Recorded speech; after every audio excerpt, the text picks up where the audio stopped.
നമസ്കാരം. ഞാൻ മൊയ്തീൻ ഷാ, ജനതാദൾ നാഷണലിസ്റ്റിൻ്റെ പ്രസിഡന്റ്. ബഹുമാന്യ നിങ്ങൾക്ക് എല്ലാവർക്കും എൻ്റെയും എൻ്റെ ഗ്രൂപ്പിൻ്റെയും അഭിനന്ദനങ്ങളും ആശംസിച്ചു. ഈ നിമിഷപ്രിയ എന്ന ഒരു മലയാളി യുവതി യമനിൽ വധശിക്ഷയ്ക്ക് വിധേയമാക്കി 16-ാം തീയതി വധശിക്ഷ നടപ്പിലാക്കും എന്നാണ് ലാസ്റ്റ് അറിയിപ്പ്. അവരെ രക്ഷിക്കണം എന്ന് പറഞ്ഞുകൊണ്ട് മലയാളികളും ഇന്ത്യക്കാരും ശ്രമിക്കുന്നുണ്ട്. ഫലപ്രാപ്തി എത്തിയിട്ടില്ല.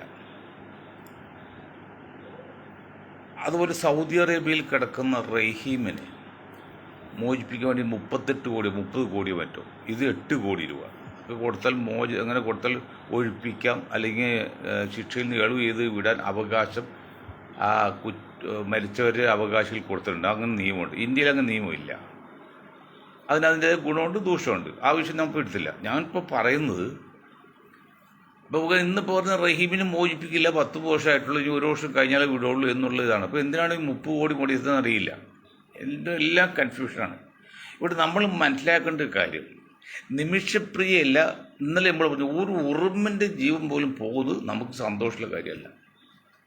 പക്ഷേ ഞാനും നിങ്ങളും മനസ്സിലാക്കുന്ന കാര്യമുണ്ട്. നിമിഷപ്രിയ ഒരാളെ കരുതി കൂട്ടി വിഷം മറ്റോ ഇഞ്ചക്ഷൻ എടുത്ത് കൊന്ന് കഷ്ടിലാക്കി വാട്ടർ ടാങ്കിൽ പല സ്ഥലത്തായിട്ട് നിക്ഷേപിച്ചതൊക്കെയാണ്. റഹീമിൻ്റെ കാര്യം പറയുന്നത്, മന്ദബുദ്ധി അല്ലെങ്കിൽ അസുഖമായിട്ട് തളർന്നൊരു കുട്ടിയെ ശുശ്രൂഷിക്കാൻ വേണ്ടി ഏൽപ്പിച്ച് അതിൻ്റെ യന്ത്രം ഓഫായി പോയി അങ്ങനെ മരിച്ചാണ്, കരുതിക്കുട്ടി അല്ലെന്ന് പറയുന്നത്.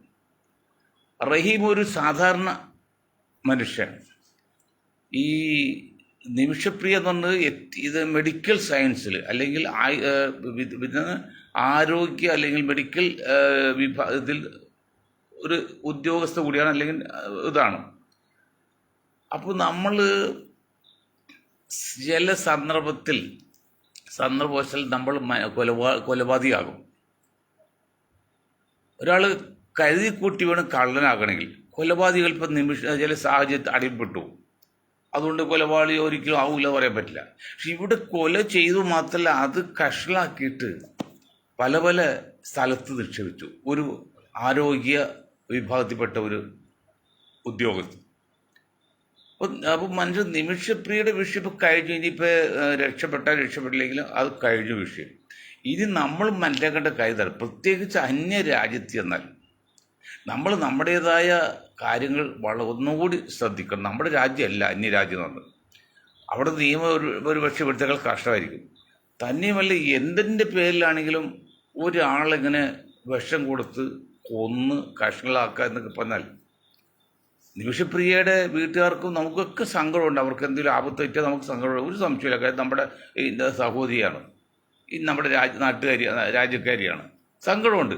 പക്ഷേ ആ മരിച്ച ആൾക്കാർക്കും ഇല്ലേ അതുപോലെ, കുടുംബക്കാരൊക്കെ ഇല്ലേ, അവർക്കും ഇല്ലേ ഈ സങ്കടം ദുഃഖമൊക്കെ.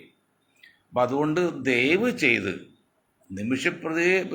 നിമിഷപ്രിയയെ എന്തെങ്കിലും മാർഗം വെച്ച്, ഏത് മാർഗം വെച്ചോ രക്ഷപ്പെടുത്തണം എന്ന് തന്നെയാണ് നമ്മുടെ ആഗ്രഹം. അത് നമ്മൾ സന്തോഷമുള്ളൂ. പക്ഷെ മേലാൽ നമ്മൾ ശ്രദ്ധിക്കേണ്ടത്, ഇങ്ങനെയുള്ള കാര്യങ്ങൾ കുറച്ചുകൂടിയൊക്കെ നമ്മൾ ശ്രദ്ധിച്ചാൽ അപകടത്തിൽപ്പെടും. അതാണ് പറയാനും കാരണം. മറ്റൊന്ന്, ഇന്ന് ഇപ്പോൾ സമരം നടന്നു. എന്ത് സമരമാണ് നടന്നത്? ദേശീയ പണിമുടക്കായിരുന്നു. ദേശീയ പണിമുടക്ക് എന്ന് പറഞ്ഞാൽ പണിമുടക്ക്, അതിങ്ങനെ ഹർത്താലായി. ഇപ്പോൾ ഞങ്ങൾ ചില മുസ്ലിം പള്ളികളിലേക്ക് കുടിശ്ശിക ഉണ്ടെങ്കിൽ അത് കൊടുക്കാതെ കുട്ടികളുടെ ചേലാകർമ്മത്തിന് മുസ്ലിയാർ വിടൂല പള്ളി. അപ്പോൾ അവർ ചിലവർ എല്ലാ സമുദായത്തിലും ഉണ്ടാക്കി അതുപോലെ ചില കുറുക്കൊഴിക്കാൻ പറയാണ്. ചേലകർമ്മം പ്രത്യേകം ക്ഷണിക്കില്ല. ഒരു നേർച്ച സാധാരണ ഒരു വഴിപാട് പോലെ വഹിക്കും. അതിൽ ക്ഷണിക്കുക വരാമെന്നുണ്ട്. വന്ന് ഇമാ കൊടുത്ത് ചേലകർമ്മം കഴിക്കും. അതുപോലെ പണിമുടക്ക് എന്ന് പറഞ്ഞൊരു 6 മാസം മുമ്പ് നോട്ടീസ് കൊടുത്തു പറഞ്ഞേ.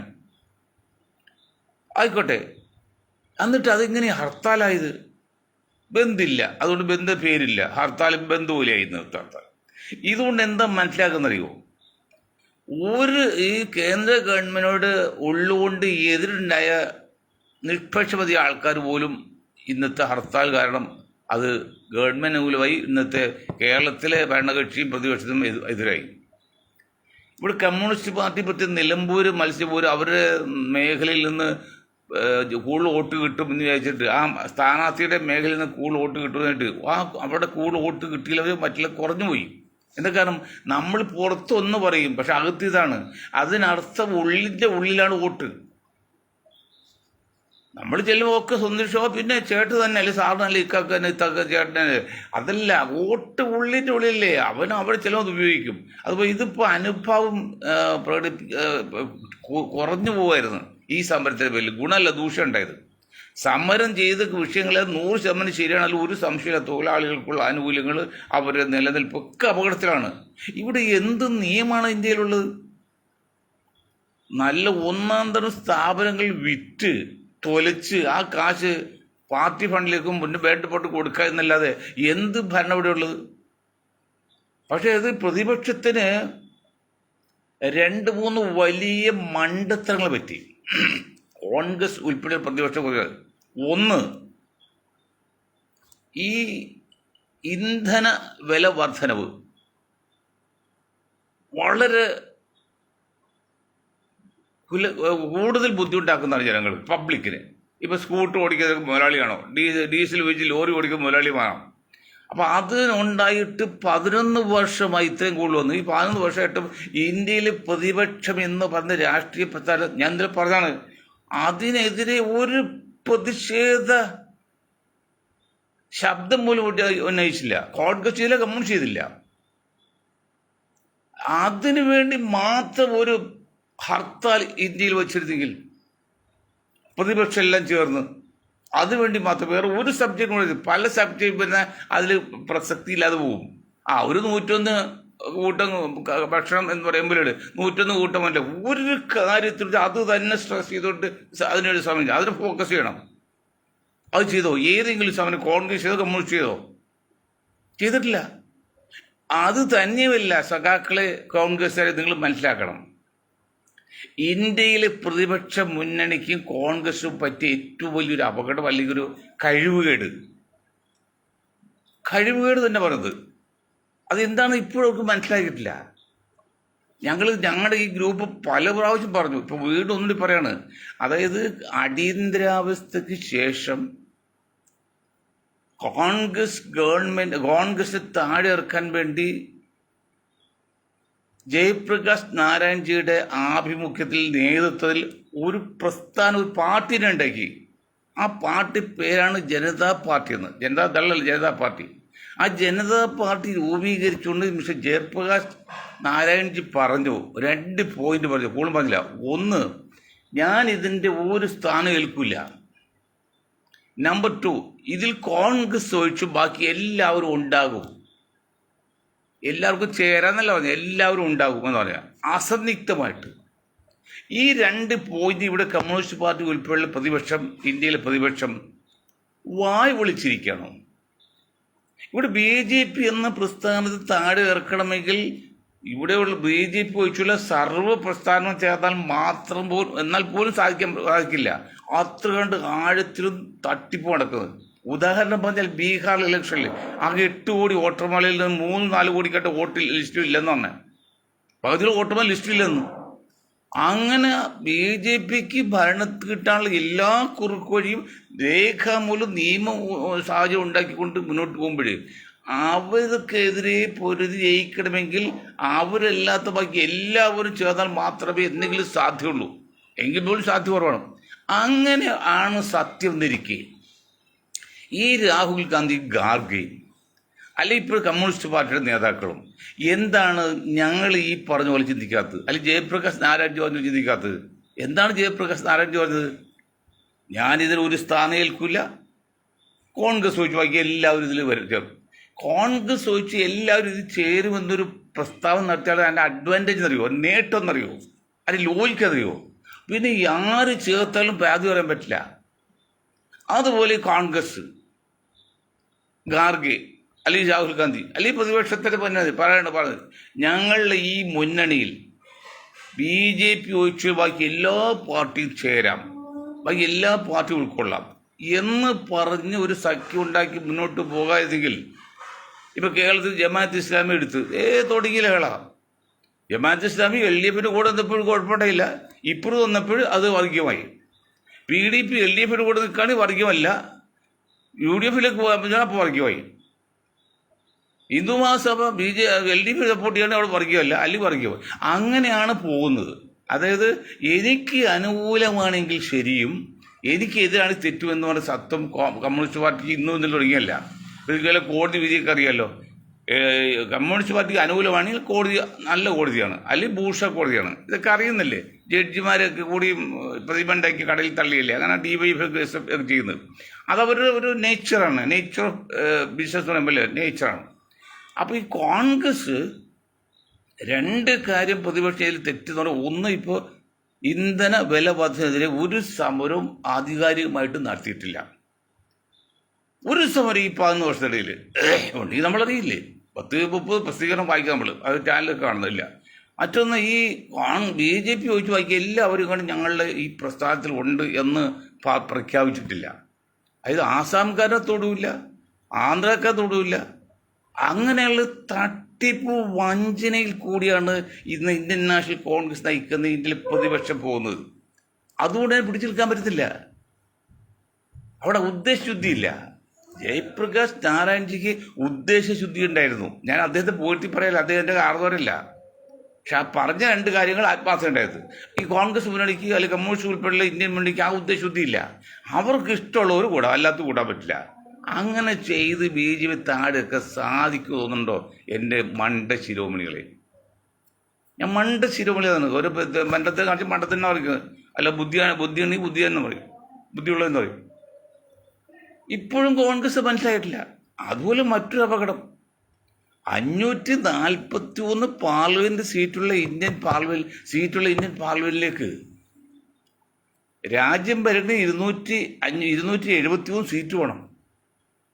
ഒരാൾ നിന്ന് ജയിച്ച് പാർലമെന്റിൽ എത്തിയാൽ മതിയെങ്കിൽ 5 ലക്ഷം വോട്ട് കിട്ടിയാൽ ഒരു വോട്ട് ജയിച്ചാൽ പാർലമെന്റ് MP തന്നെയാണ്, കുഴപ്പമില്ല. പക്ഷെ 543 പകുതി 272 1.5, 272 കിട്ടണം. ആരെയില്ലല്ലോ. 272 സീറ്റ് കിട്ടിയാൽ മാത്രമേ ഭരിക്കാൻ പറ്റുള്ളൂ. അതുകൊണ്ട് ഭരിക്കാൻ പറ്റില്ല. ഒരു 250 ഇല്ലെങ്കിൽ ബുദ്ധിമുട്ടാണ്. അങ്ങനെ MP ഉണ്ടാക്കേണ്ട ഇന്ത്യൻ നാഷണൽ കോൺഗ്രസിന്റെ ദേശീയ നേതാവ് അല്ലെങ്കിൽ അഖില ലോക നേതാവ് പ്രിയങ്ക ഗാന്ധിയും പിന്നീട് രാഹുൽ ഗാന്ധിയും പിന്നീട് പ്രിയങ്കയ്ക്കും ഈ വയനാട്ടിൽ മുസ്ലിം ലീഗിന്റെ കാലിൻ്റെ അടിയിൽ വന്ന് ജയിച്ച് അർമാച്ച് പോയില്ലേ? അതിൽ പറ്റിയ വീഴ്ച എന്താണെന്ന് ഇതേവരെ കോൺഗ്രസ് മനസ്സിലായിട്ടുണ്ടോ? കേരളത്തിലെ ഇന്ത്യയിൽ ഏതെങ്കിലും കോൺഗ്രസ്സുകാർ മനസ്സിലായോ എന്താണ് മൊയ്തീൻ ഷാ പറയുന്നത്? അതിന് മനഃശാസ്ത്രം എന്താണെന്ന് ഏതെങ്കിലും ഒരു കോൺഗ്രസ്സുകാർ മനസ്സിലായിട്ടുണ്ടോ? ഞാൻ ഈ കോൺഗ്രസ് വിമർശിച്ച് എന്നോട് പല ഉള്ളതുകൊണ്ട് ദേഷ്യമുണ്ട്. സഹകരിക്കുമല്ലോ സഹകരിക്കില്ല. ഞാൻ പറഞ്ഞത് പഠിക്കുന്ന കുട്ടി അധ്യാപകൻ തല്ലും, അതിനർത്ഥം അധ്യാപകന് സ്നേഹമില്ല എന്നല്ല, ആ കുട്ടി നന്നാകാൻ വേണ്ടിയാ. അതുപോലെ ഞാൻ കോൺഗ്രസിനെയും മുസ്ലിം ലീഗിനെ വിമർശിക്കും.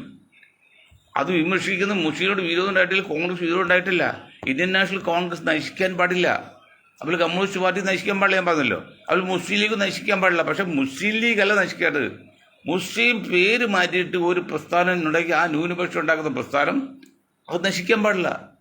ഇപ്പോഴും ലീഗിന് മനസ്സിലാകുന്നുണ്ടോ എന്തുകൊണ്ടാണ് മൊയ്തീൻ ഷാ പറയുന്നത്, അല്ലെങ്കിൽ ഗ്രൂപ്പ് പറയുന്നത് ലീഗ് എന്ന മുസ്ലിം എന്ന പേര് മാറ്റി മുസ്ലിം ലീഗിൻ്റെ പേര് മുസ്ലിം എന്ന പേര് മാറ്റാൻ പറഞ്ഞത് എന്താണെന്ന് ഇപ്പോഴും മുസ്ലിം ലീഗ് മനസ്സിലാകുന്നുണ്ടോ?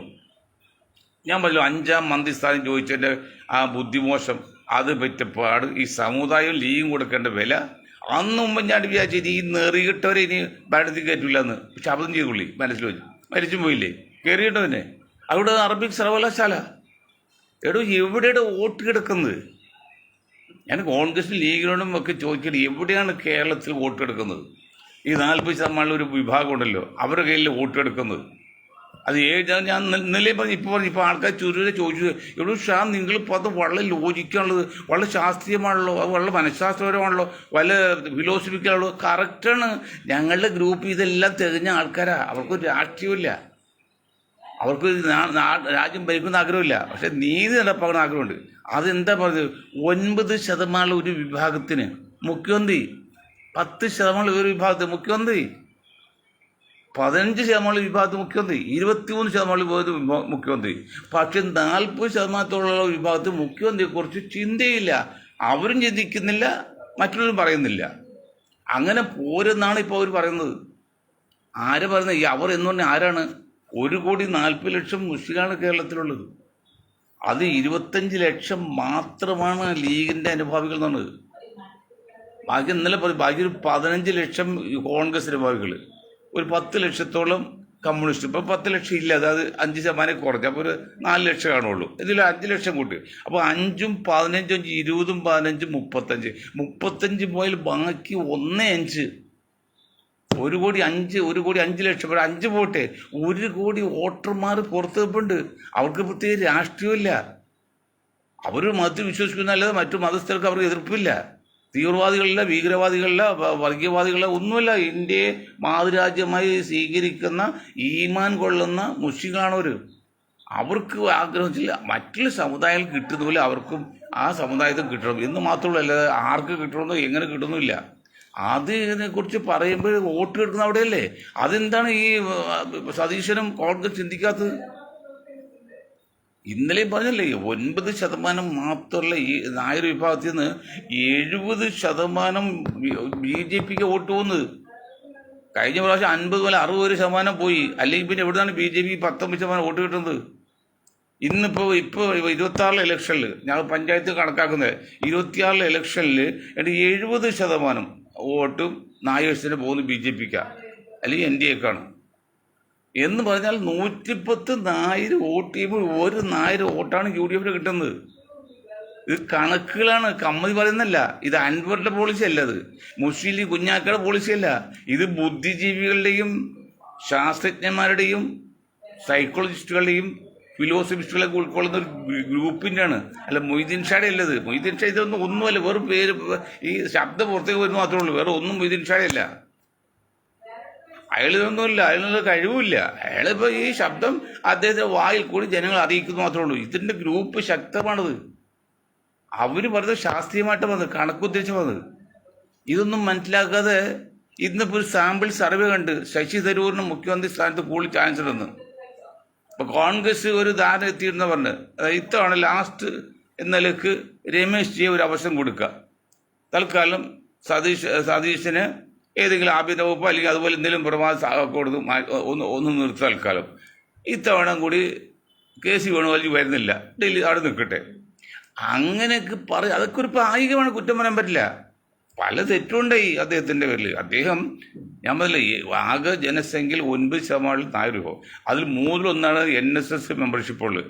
അതിൻ്റെ ആളാണ് സുകുമാരൻ നായർ. ആ സുകുമാരൻ നായരെ കൊണ്ട് താക്കോൽ സ്ഥാനം വേണമെന്ന് വെല്ലുവിളിച്ച് പിന്നെ ഉമ്മൻചാണ്ടിയെ വെല്ലുവിളിച്ച് ഭീഷണിപ്പെടുത്തിയപ്പോഴേ അത് രമേശ് ചെന്നിത്തലയ്ക്ക് ആപത്തായിരുന്നു അദ്ദേഹം മനസ്സിലാക്കിയില്ല. കാര്യം കിട്ടി, ഒരു ആഭ്യന്തര മന്ത്രി സ്ഥാനം കിട്ടി. ഉമ്മൻചാണ്ടി പാവാണ്, ഈ പറഞ്ഞല്ല. ഉമ്മൻചാണ്ടിയും പ്രേം നസീറുമാണ് ജീവിതത്തിൽ ആസ്വദിക്കാതെ പോയത്. ജനങ്ങൾക്ക് വേണ്ടി മാത്രം 24 മണിക്കൂർ പണിയെടുത്ത് ഒരു ജീവിതത്തിൽ ആസ്വാദനം ചെയ്തില്ല. അങ്ങനെ അപ്രതീക്ഷിതമായിട്ട് 2 കൂട്ടപ്പെട്ടത് മരിക്കുകയും ചെയ്തു. അതിൽ ഉമ്മൻചാണ്ടി ഓർമ്മിക്കാവുന്ന ഒരേ ഒരാൾ ഇന്ന് കേരളത്തിലുള്ള പ്രേം നസീറാണ്, അല്ലെങ്കിൽ പ്രേം നസീർ ഓർമ്മിക്കാതെ ഒരേ ഒരാൾ ഉമ്മൻചാണ്ടിയാണ്. രണ്ടുപേരും ജീവിതത്തിൽ ആസ്വദിച്ചിട്ടില്ല. സത്യം പറയല്ല, നമുക്ക് അന്ന് വൈരാഗ്യം പറഞ്ഞത്. അതുപോട്ടെ അങ്ങനെ കീപ്പൂരിന് കൊടുക്കുക. അതുപോലെ പുള്ളിക്ക് ചുറ്റും മൈനസ് പോയിന്റാണ്. എങ്കിൽ പോലും കാര്യങ്ങളിലെ സ്വച്ഛന്തമായ മുന്നോട്ട് പോകുന്നതിന് വേണ്ടി AICCയുടെ നേതാക്കൾ ഏറിയൊരു ധാരണ എത്തിയെന്നാണ് മനസ്സിലാകുന്നത്. രഹസ്യമായിട്ട് നമുക്ക് കിട്ടുന്ന അറിവ്, പുറത്ത് പറഞ്ഞിട്ടൊന്നുമില്ല. കാരണം രമേശ് ചെന്നിത്തലയെ ഒരു ആവശ്യം കൊടുക്കുക. അതുകൊണ്ട് രമേശ് അത് ആവശ്യമില്ല. പക്ഷേ ചാടി ഇനി സതീഷിനും എതിരല്ലെങ്കിൽ സതീഷിനൊക്കെ ബുദ്ധിമുട്ടാക്കുന്നതിൽ പ്രസ്ഥാനം ചെയ്യരുത്. നിങ്ങൾ ഒതുങ്ങി നിൽക്കുക. തൽക്കാലം നിങ്ങൾക്ക് അവസരം കിട്ടും. ഭരണം കിട്ടും ഇപ്പോൾ ഉറപ്പായിട്ടില്ല. കാരണം ഇങ്ങനെയാണെങ്കിൽ കിട്ടാൻ സാധ്യത കുറവുണ്ട്. അപ്പം അങ്ങനെ നിൽക്കുമ്പോൾ ഒന്നുകൂടി മനസ്സിലാക്കി മുന്നോട്ട് പോകേണ്ടത് കാലഘട്ടത്തിൻ്റെ അനിവാര്യതയാണ്, ആവശ്യമാണ്. അതുപോലെ ഈ തൊഴിൽ സമരം,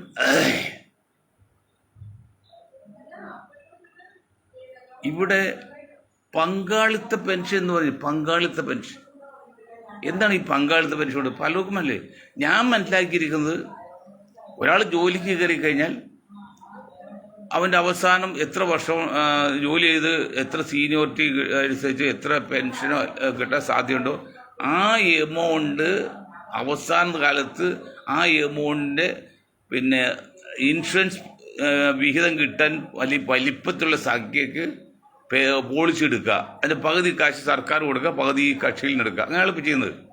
അങ്ങനെ ചെയ്യാനുള്ള ഗുണം വെച്ചാൽ സർക്കാർ പ്രത്യേകം ബാധ്യതയില്ല. പെൻഷൻ ഇയാൾ പോയി കഴിഞ്ഞാൽ സർക്കാർ ഒരു പൈസ കൊടുക്കണ്ട, സർക്കാർ ആ പൈസ അല്ല ഇൻഷുറൻസ് കമ്പനി കൊടുത്തോളും. അത് പറ്റൂല എന്നാണ് പറയുന്നത്. അതാണ് ഞാൻ ഹിന്ദു മസൂർ കിസാൻ പഞ്ചായത്തിൻ്റെ ആളെന്ന നിലയിൽ യോഗത്തിൽ പോയിക്കൊണ്ടിരുന്നതാണ്. അദ്ദേഹം പോകാത്തത് കാരണം അത് ഈ തൊഴിലാളി യൂണിയൻ സമ്മതിക്കണില്ല. അവർക്ക് ഇപ്പോഴും കിട്ടുന്ന വരുമാനത്തിൽ 80%, 90% കൊടുക്കുന്നത് പെൻഷൻ തീർക്കാനും ശമ്പളം കൊടുക്കാനും പലിശ കൊടുക്കാനാണ്.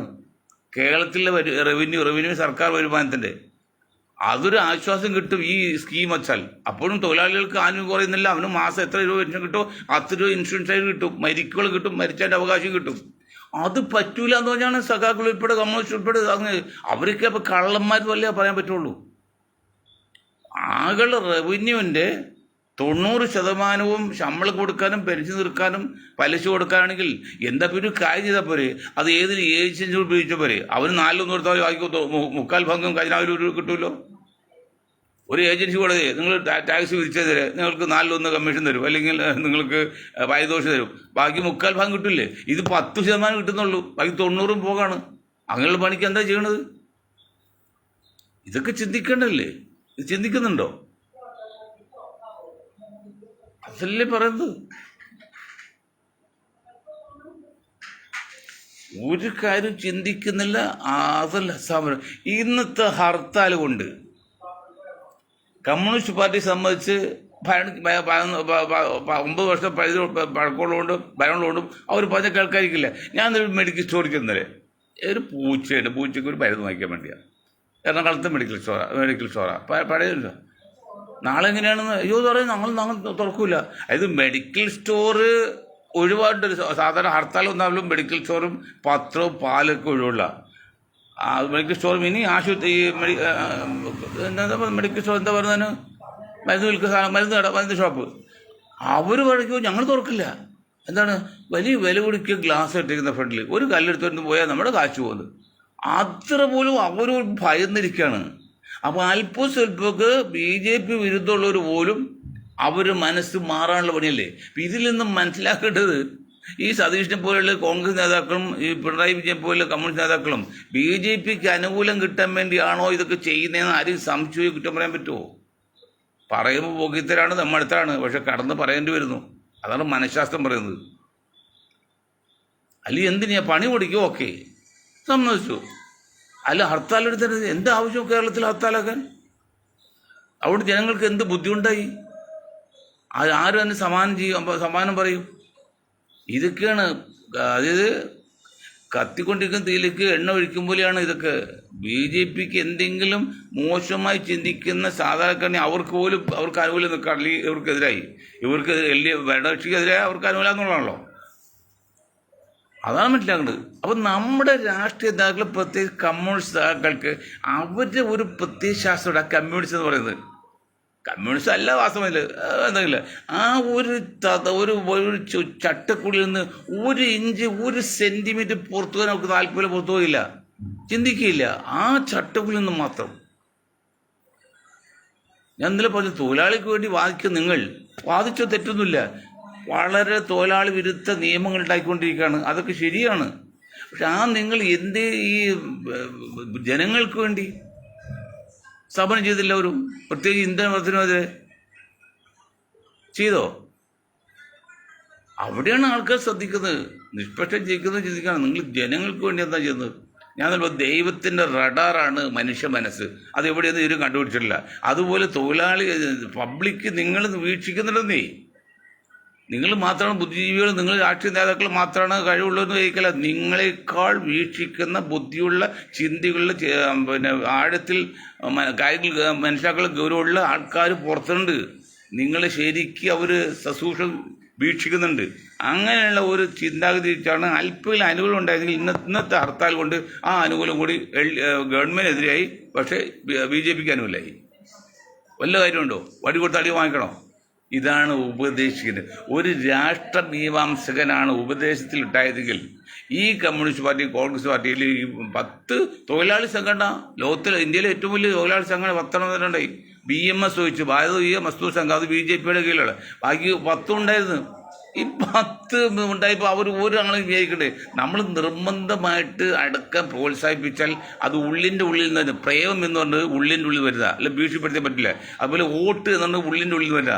അത് നമുക്ക് എതിരാവുമെന്ന് ചെയ്ത് മനസ്സിലാക്കാൻ ഏതെങ്കിലും തൊഴിലാളി നേതാവ് പഴയ കമ്മ്യൂണിസ്റ്റുകാരനെ മനസ്സിലാക്കിയോ? കോൺഗ്രസ്സുകാരെ പറഞ്ഞ് മനസ്സിലാക്കിയോ? അതാണ് അതായത് ആപത്ത് കാലത്താണ്, നാശത്തിൻ്റെ വക്കത്താണ് ഇവിടുത്തെ പ്രതിപക്ഷ പാർട്ടികൾ, പ്രത്യേകിച്ച് കോൺഗ്രസ്, കമ്മ്യൂണിസ്റ്റൊക്കെ. അതിന് ഒരു മാറ്റം വരണമെന്ന് പറഞ്ഞുകൊണ്ട് ഞാൻ വാക്കുകൾ നിർത്താൻ. നിങ്ങൾക്ക് ഒരായി നന്ദി. ജയ് ഹിന്ദ്.